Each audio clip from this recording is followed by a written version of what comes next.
Buen día.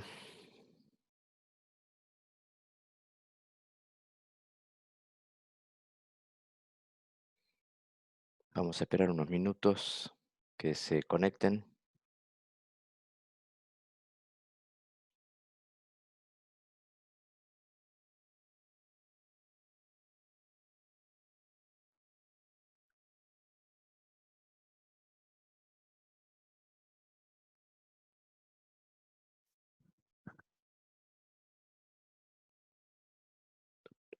Buen día. ¿Me pueden confirmar si se está escuchando los que están entrando?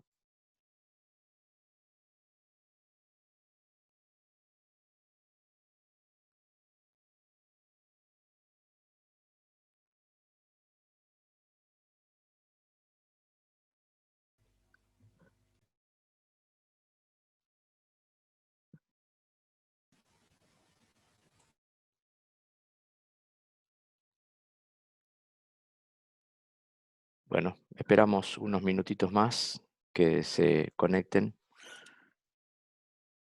De paso, los que tienen micrófono, ¿me pueden confirmar si se está escuchando? Buenos días. ¿Sí se escucha, profe? Bien. Muchas gracias.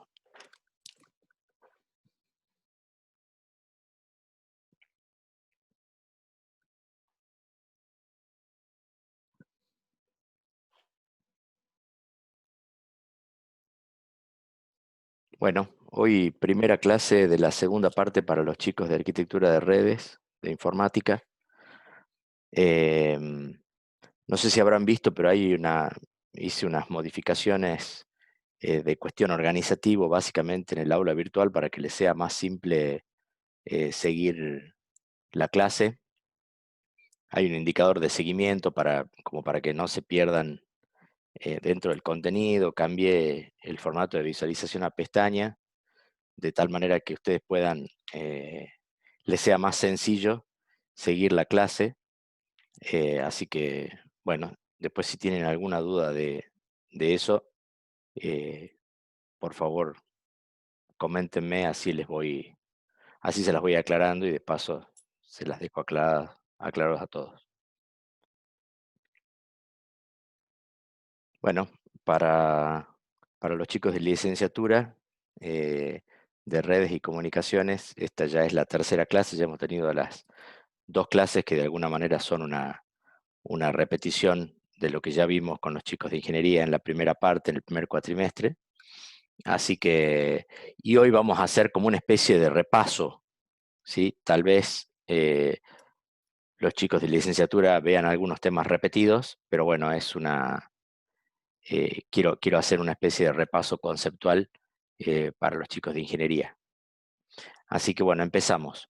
Empezamos con un poquito de historia de lo que, de lo que son las redes, ¿sí?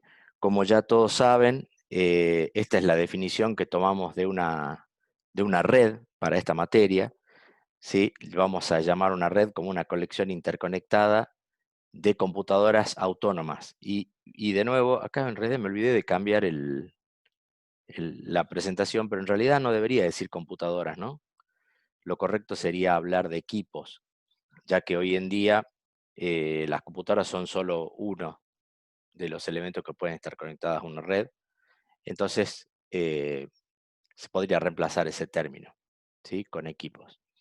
Eh, También, cuando hablamos en un principio de redes, hablamos de equipos interconectados, y esa palabra que está en amarillo acá, interconectada, significa básicamente que pueden intercambiar información. Eh, Entiendo que esto es bastante obvio, pero quiero dejarlo claro en el concepto. Y por último, está resaltado también el concepto de autónomo, que es un concepto que, bueno, digamos, la diferenciación hoy día tal vez no tenga demasiado sentido, pero queremos hacer la diferenciación entre aquellos sistemas que existían en la antigüedad y que lamentablemente todavía siguen dando vueltas por ahí, los sistemas de mainframe, donde no hay una red en realidad, sino que hay una clara relación maestro-esclavo, donde hay un procesador o varios procesadores centrales y una serie de terminales que lo único que hacen es compartir procesamiento con ese mismo procesador central. Pero en realidad, si para hablar formalmente, un mainframe es un solo equipo que simplemente tiene varias terminales o varios puntos de acceso, pero no podemos estar hablando de una red. Entonces, lo de autónoma significa que estos equipos o computadoras o dispositivos que yo tengo conectada a la red de las que vamos a hablar ahora, si yo la desconecto de la red, significa que es un equipo que sirve y que tiene su funcionalidad propia, ¿sí? Como puede ser en el caso de una computadora, un celular, un escáner. Si yo no lo conecto a la red, está bien, no compartirá su información con otros equipos, pero podemos entender que esos equipos sirven para algo, aunque no estén conectados a la red. Así que bueno, también por supuesto, como dice acá en la filmina, incluye las redes inalámbricas, que hoy por hoy están pasando a ser digamos, lo más importante dentro de las redes, si se ponen a pensar, ¿no? Hace no mucho tiempo, 5 años, 10 años como mucho, las redes inalámbricas eran una cuestión casi elitista, digamos, ¿no? Donde aquel que tenía un celular o aquel que manejaba una red inalámbrica, eh, eran muy pocos. Hoy en día, con el advenimiento de los celulares y también con las redes LAN inalámbricas, tenemos un gran número de dispositivos. No tengo el número si ya superaron a los dispositivos conectados por cable o por algún otro medio, pero estoy seguro o es muy probable que ya haya sucedido. Entonces, bueno, para poder entender esto de las redes, vamos a hacer un poquitito de historia rápida, sin entrar en demasiado detalle, de dónde empieza el concepto de las redes. O sea, evidentemente el concepto de las redes tiene su auge eh, en la disminución de los precios de las PC. Esto, digamos, nosotros lo vimos alrededor de los años 90, pero en el resto del mundo este advenimiento, esta disminución del precio de las PC sucede un poco antes. Pero ya en ese entonces aparecen algunas formas de interconectar redes que en un principio se orientaron a las redes de larga distancia universitarias, ¿no? Es decir, las universidades fueron los primeros esbozos, son las que por una cuestión de presupuesto tenían las primeras computadoras. Entonces empezaron a sentir la necesidad de interconectar esta computadora, o sea, de compartir información sin tener que mandar en esa época disquetes o algo por el estilo, ¿sí? Algún elemento físico que llevara la información de un lado al otro. Entonces, el primer intento reconocido de lo que son los protocolos de redes actuales eh, está en la red Aloha. La red Aloha fue una red interuniversitaria desarrollada en el conjunto de islas de Hawái. Básicamente se trataba de, ellos tenían un problema adicional a los demás, y es que como Hawái está compuesto por una serie de islas, esta universidad tenía distribuidas sus sedes en varias islas, y entonces intercambiar información se complicaba un poco. Así que bueno, se les ocurrió establecer un sistema de enlace radial. Recordemos que en aquella época, estamos hablando de los 60, ¿sí? En aquella época no estaba desarrollada, no estaba tan desarrollada la fibra óptica como hoy en día, así que la solución fue establecer un sistema de radiofrecuencia, una radio UHF, ¿sí? De alguna manera similar a la que usan los radiotaxis hoy en día, o por lo menos usando ese tipo de frecuencias, pero que en vez de transmitir voz analógica, transmiten datos en forma digital. Entonces, bueno, básicamente la red Aloha se trató de un punto central en la isla de Honolulu, donde estaba el punto central de la universidad, y 4 islas alrededor, de donde había puestos de radio donde se podía transmitir información. Bueno, el protocolo fue muy simple que se utilizó, un protocolo simple de transmisión sin restricciones, es decir, cualquiera de las estaciones podía transmitir simultáneamente en cualquier momento, y esto, por supuesto, podía llegar a causar una colisión. ¿sí? Las transmisiones eran muy bajas, las velocidades eran muy bajas, estamos hablando de algunos bits por segundo nada más, eh, pero bueno, digamos, es lo que se conoce como el primer intento de algún protocolo establecido de comunicaciones. En el caso de Aloha, como no había ninguna restricción, es decir, cualquiera podía transmitir en cualquier momento, el rendimiento promedio, a pesar de que la velocidad de transmisión era muy baja y la cantidad de transmisiones eran muy pocas, apenas llegaba al 30%, o sea, solamente el 30% de los paquetes eran exitosos, ya que si yo estaba transmitiendo y en el medio de la transmisión de mi paquete alguien empezaba a transmitir simultáneamente, mi transmisión quedaba trunca. Entonces, las posibilidades de que haya lo que hoy en día conocemos con el nombre de una colisión eran bastante altas. Este rendimiento, por supuesto, no es un número taxativo, es aproximado, es una cuestión que se medía en su momento, pero que obviamente depende mucho de la cantidad y la longitud de las transmisiones. Bueno, este protocolo tuvo una mejora, y esto con la idea de hacer un poquito de historia rápida. Este protocolo tuvo una mejora que se denominó Aloha ranurado. El, el detalle fue bastante sencillo, es dividir la escala de tiempo posible para transmitir en ranuras. ¿Y de qué tamaño eran estas ranuras? Y estas ranuras eran un poquitito más grandes que la longitud de transmisión de un paquete.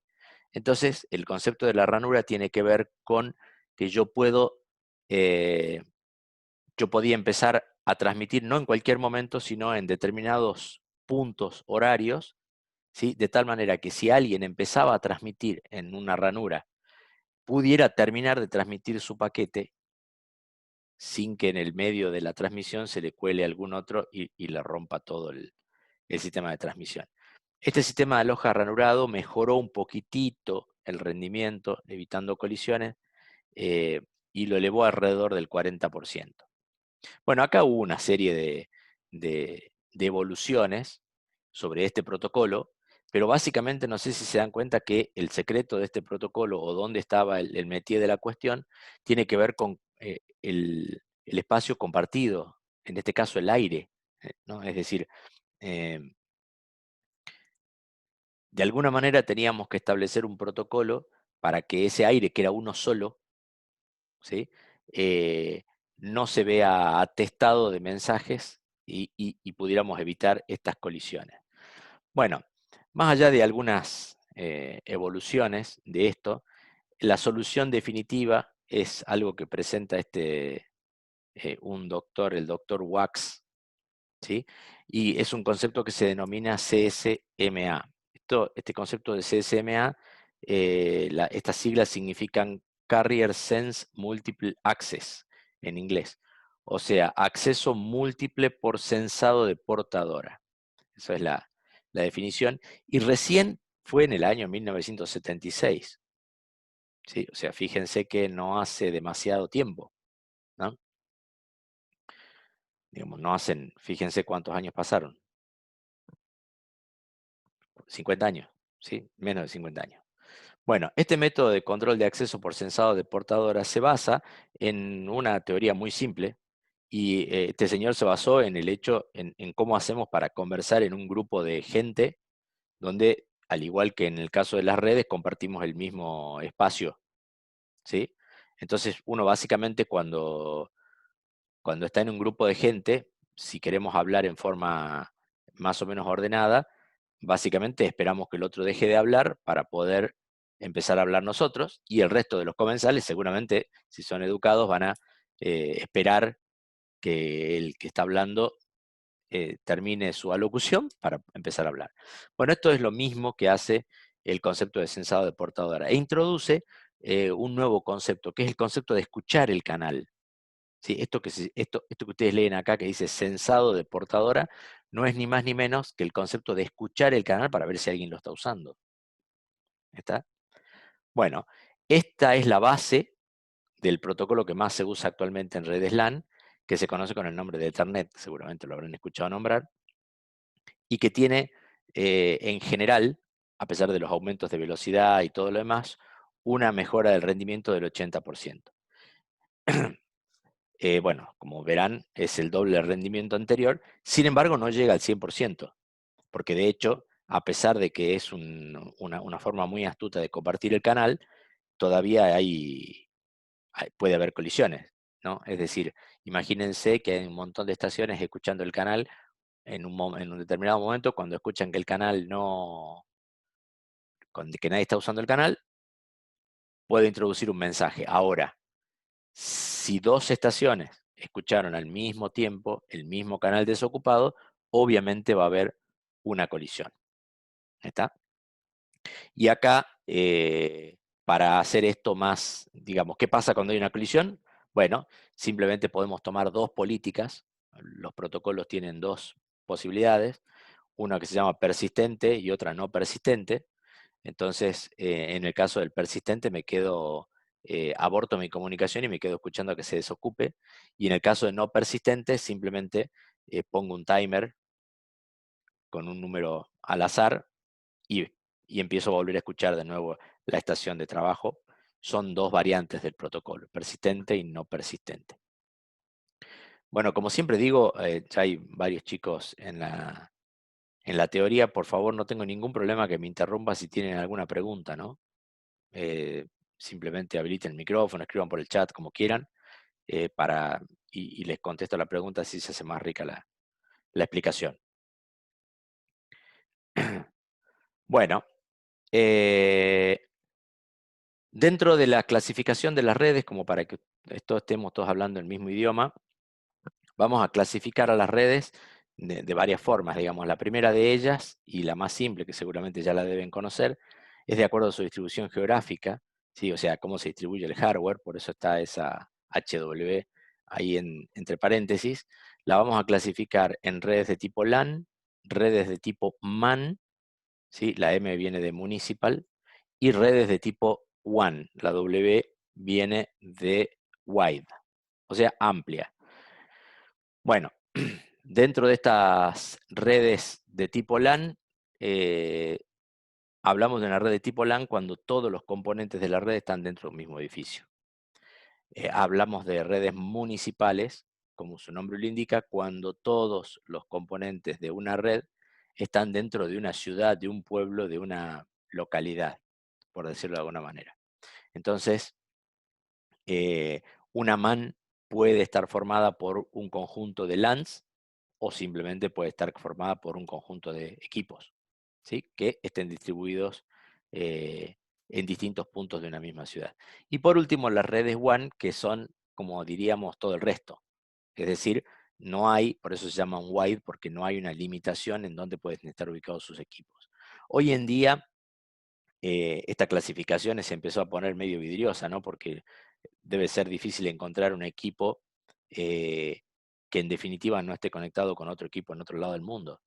Así que bueno, eso no significa que estemos trabajando todos con WAN, ya que si circunscribimos la definición a una parte de nuestra red, tenemos básicamente de las tres.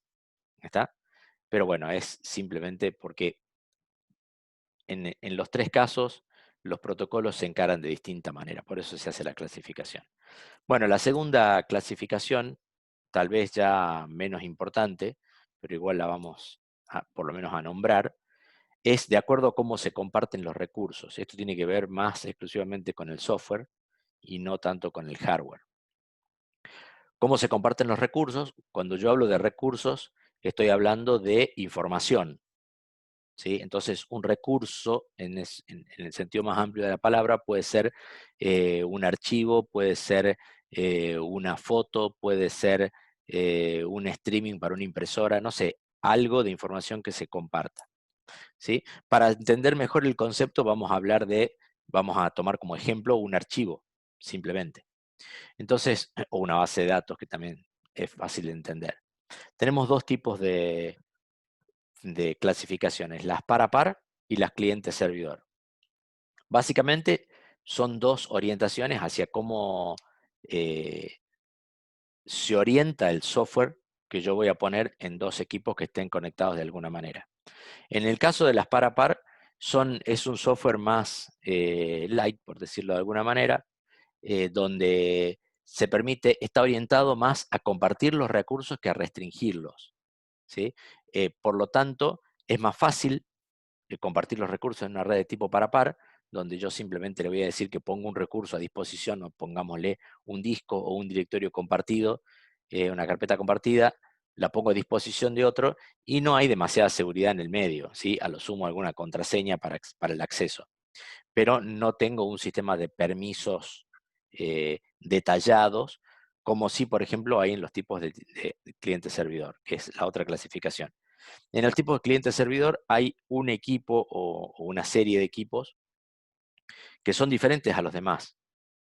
Es decir, que tienen algunas características especiales, básicamente porque ahí se va a concentrar la información. Entonces, cuando yo concentro esa información en un servidor, yo tengo los clientes, ¿sí?, que son los que se van a conectar a ese servidor para extraer la información, ¿sí? Es decir, hay de alguna manera un sentido muy específico de circulación. Es decir, el servidor es el que contiene la mayor parte de la información o el software que yo quiero utilizar, y los clientes son los que hacen uso de ellos. En el caso de las par a par, nada, puede haber cosas que yo use de un par hacia el otro y viceversa, ¿no? Entonces las par a par son esas que ustedes usan en la casa, donde ustedes tienen una impresora conectada en una computadora y simplemente comparten el recurso para que otra persona en otro dispositivo en la casa pueda hacer uso de esa impresora. ¿Está? Y en general no hay demasiado problema de seguridad y ese tipo de cosas. Las clientes servidor, en cambio, ustedes se tienen que conectar a un servidor donde seguramente se van a tener que validar, tiene un esquema de permisos, donde a lo mejor esos permisos son mucho más granulares que en el caso de las par a par. Entonces ustedes pueden decirle, esta determinada persona que está identificada de alguna manera, puede ser por un usuario y una contraseña, o por algún otro medio de validación, tiene acceso de un determinado tipo a un recurso. Entonces yo comparto un archivo, entonces ese archivo puede ser que le doy acceso de solo lectura o de lectura-escritura, o puede crear pero no modificar, o no puede borrar. Bueno, ahí es mucho más granular la configuración que se puede hacer en las de tipo cliente-servidor. La desventaja de las cliente-servidor es que normalmente, a raíz de todo este sistema de permisos y todo este sistema de compartir los recursos más sofisticados, son más complicadas de instalar. Si yo voy a instalar una red de cliente-servidor, tengo que conocer qué estoy haciendo, digamos, ¿sí? Si no, me la voy a mandar. Hoy en día, en definitiva, la mayoría de los sistemas operativos de escritorio que conocemos, que vienen en cualquier computadora de escritorio, pueden tener las dos funciones, ¿sí? O sea, yo la puedo configurar para que haga las veces de servidor, ¿sí? Hoy en día las redes, las que conocemos como par a par, que serían la red que tiene un equipo de escritorio, un software de escritorio, eh, tiene algunas funciones que han ido heredando de las clientes servidor, aunque de alguna manera con una configuración simplificada. Así que bueno, hoy en día, de nuevo, si bien esta sigue siendo una clasificación, esta es como que se están mezclando, digamos, al igual que la primera clasificación. Bueno, acá tenemos una subclasificación dentro de las clientes servidor. Están las que son de servidor dedicado y las que son de servidor no dedicado. En las del servidor dedicado significa que el servidor no tiene una pantalla, no tiene un teclado, no está para que lo use alguien como consola, sino que solamente está dedicado a brindar información. En el caso, obviamente, las del servidor no dedicado son aquellas en las que yo tengo un equipo que, además de suministrar información a los clientes, puede permitir que se use en forma local, o sea, usando un teclado y un monitor local. Bueno, y por último están las redes mixtas, ¿sí?, que son en realidad las que existen hoy en día, que comparten de alguna manera las ventajas de las par a par y de las clientes servidor. O sea, tienen un sistema de seguridad más avanzado, es lo que les decía, cualquier sistema operativo hoy, ya sea de la línea de Microsoft Windows o como Linux o Mac OS, todas tienen de alguna manera un sistema que es un híbrido entre las clientes servidor y las par a par, ¿sí? Y además tiene la ventaja de poder utilizarse como clientes de una red cliente-servidor sin ningún problema, de una forma muy simple. Esas son las que denominamos mixtas. Y después tenemos, bueno, una clasificación obvia de acuerdo al medio de transmisión, donde las vamos a clasificar en cableadas e inalámbricas. Esto no hace falta mayor explicación. Bueno, teniendo en cuenta esto, vamos a de alguna manera hacer una pequeña disquisición rápida de cuáles son los medios de transmisión típicos de una red. Tenemos básicamente dos clasificaciones dentro de los medios de transmisión, los que conocemos con el nombre de guiados, ¿sí? En donde encontramos los cables de cobre, UTP, coaxil, ¿sí? Cable telefónico también de cobre, y la fibra óptica, que de alguna manera tienen un sistema de guía de la señal, es decir, yo voy a ir guiando a través de un cable, ¿sí? Distintos por dónde va a ir la señal. Y por otro lado tenemos los no guiados, en donde podemos encontrar los radioenlaces, parecido a lo que era la red Aloha, que hoy todavía se usan en algunos casos. No es lo más común, pero todavía existen radioenlaces. Lo que son los sistemas de microondas, ¿sí? Que también, digamos, trabajan sobre la misma premisa, o sea, enlaces de radio nada más que una frecuencia más elevada, con lo cual la señal se comporta de una forma bastante particular. ¿Sí? Básicamente en lo que denominamos radioenlaces, la señal se reparte, se distribuye en forma circular alrededor de una antena omnidireccional por la frecuencia. Esto pasa, es una cuestión de espectro electromagnético, ¿no? Y cuando empezamos a elevar la frecuencia, estas señales se van propagando en forma muy rectilínea, por eso los enlaces de microondas están más orientados a hacer enlaces de tipo punto a punto, ¿sí? Y por último, tenemos también las transmisiones satelitales, ¿sí? Supongo que todos ya saben lo que es un satélite, pero bien, desde el punto de vista de las redes podemos considerar que un satélite es como una antena que está alrededor de los 34.000 kilómetros de altura. ¿Sí? ¿Por qué esa altura exacta? Básicamente porque los satélites se ubican, o los satélites geosincrónicos, por decirlo así, porque hay varios tipos de satélites, pero de los que estamos hablando acá son los satélites geosincrónicos. Hay un cinturón a la altura del Ecuador, ¿sí?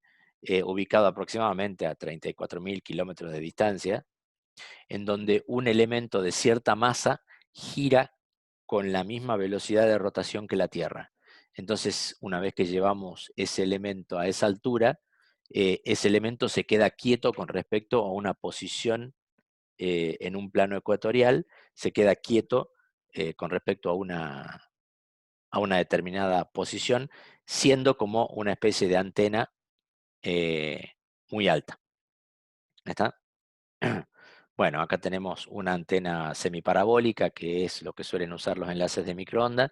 Y por último, acá tenemos un esquema de alguna manera de lo que sería un enlace de tipo satelital. Bueno, nuevamente pasamos ahora a lo que son las topologías de las redes. Eh, bueno, los chicos de licenciatura ya lo vieron esto en la clase pasada, pero voy a ahondar un poquito más en los conceptos. Tenemos las topologías bus, que es una topología que ya prácticamente no se usa, pero todavía puede ser útil, ¿sí? Porque hay algunos casos en donde todavía son útiles. En esta topología bus, el concepto es que yo tengo un cable eh, que hace ya denominado backbone, que como su nombre lo indica, hace de punto central en donde cada uno de los equipos se va conectando, ¿sí? Como un canal cableado. Tiene algunas características particulares esta topología bus, que básicamente para poder funcionar, este cable central tiene que tener en el extremo un par de terminadores, ¿sí? Esto es absolutamente necesario porque si yo no pusiera estos terminadores, cuando uno de estos nodos de la red introduce un mensaje en el cable, este mensaje, supongamos que este emite el mensaje, cuando este mensaje se propague a través del cable y llegue al extremo, a donde se termina el cable, la energía remanente de ese mensaje va a rebotar en esa punta y, digamos, va a producir como una réplica del paquete en forma retardada y eso, por supuesto, me va a tirar abajo la red. Entonces, para evitar eso, lo que se hace, se pone en la punta del bus, se pone un par de terminadores. Es una resistencia básicamente que absorbe el resto de la energía que quede en el cable. Entonces, cuando yo pongo un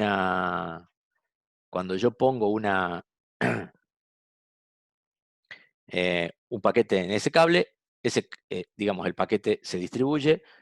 Como ese paquete lleva la dirección de a quién le corresponde ser recibido, eh, el nodo a cual le corresponda lo va a tomar y lo va a leer y lo va a sacar, digamos, de alguna manera, va a leer la información que hay dentro del paquete.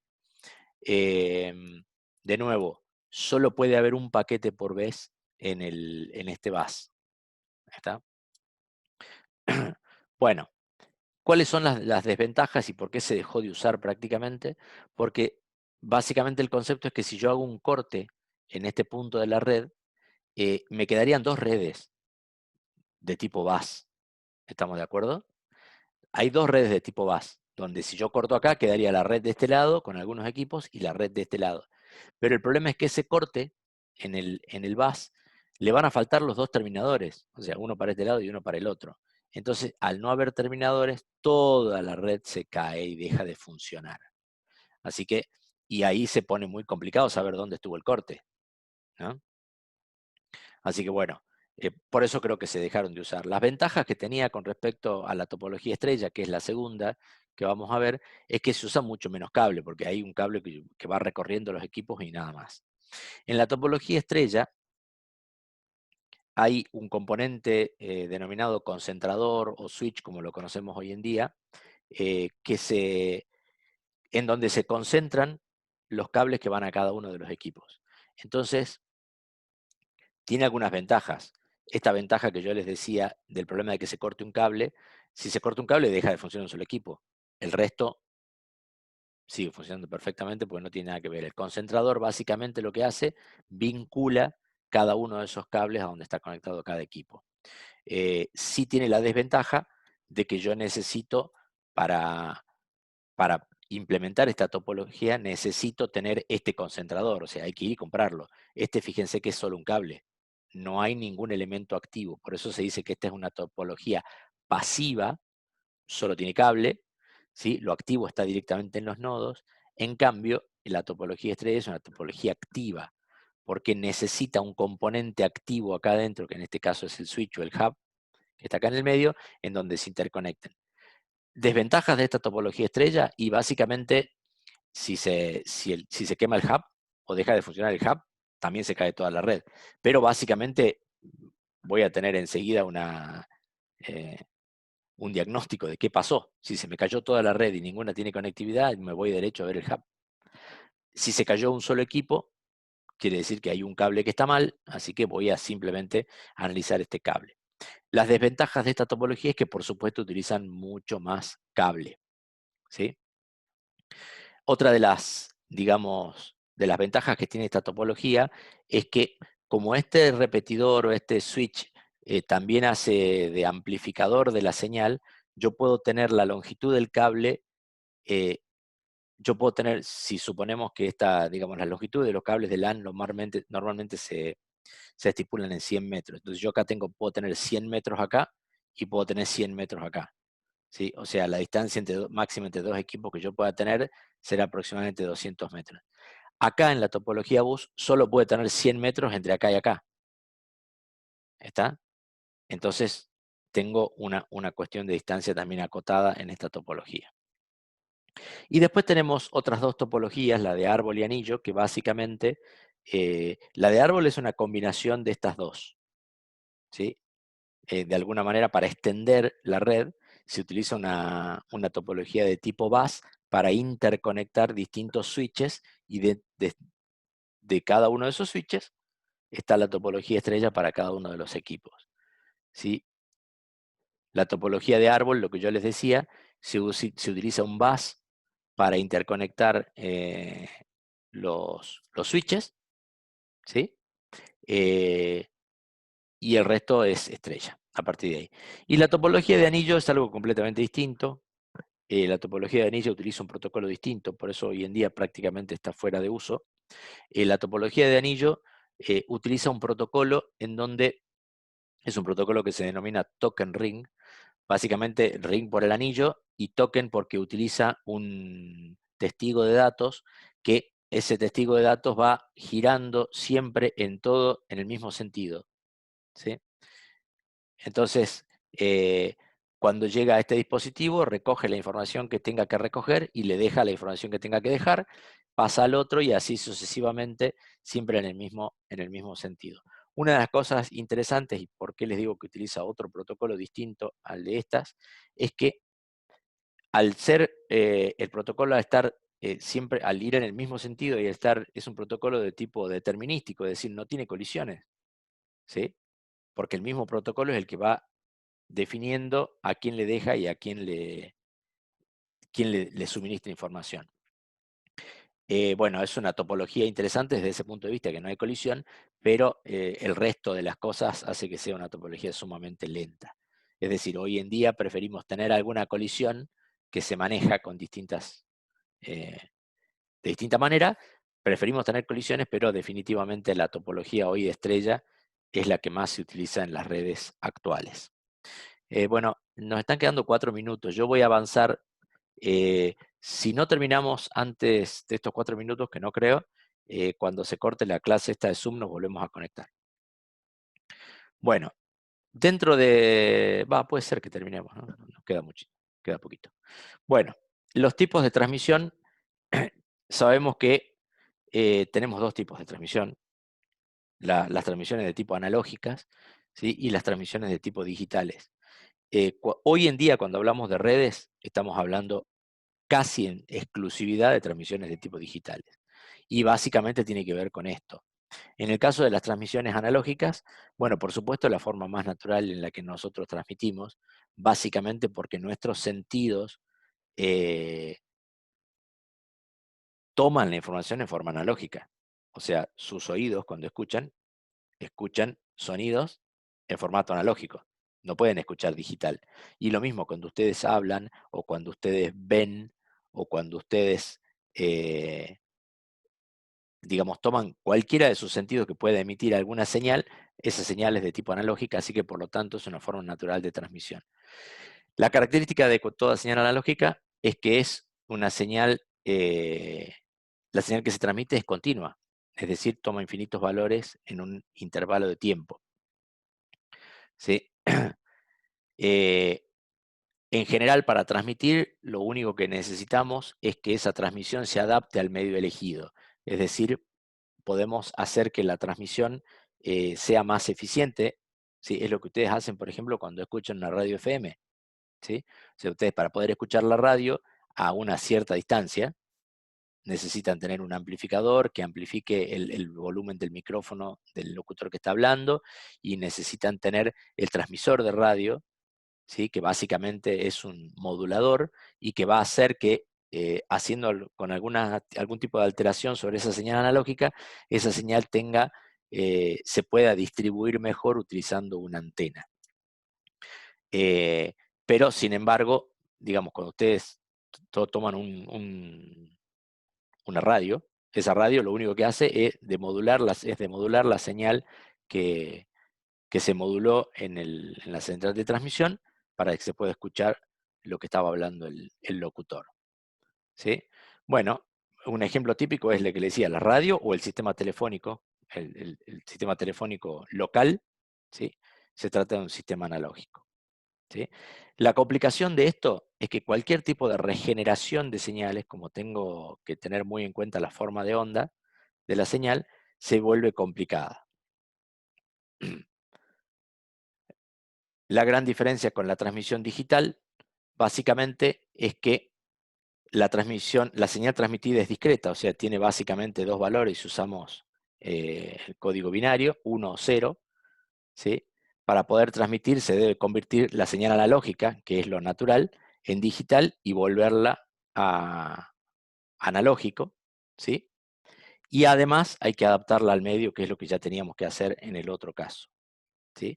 La gran ventaja que tienen las transmisiones digitales es que es muy simple regenerar las señales y por lo tanto el control de errores. Cuando yo transmito digital, si yo puedo detectar un error, lo único que tengo que saber es dónde está ese error para volverlo. Bueno, y logramos terminar antes de que se corte.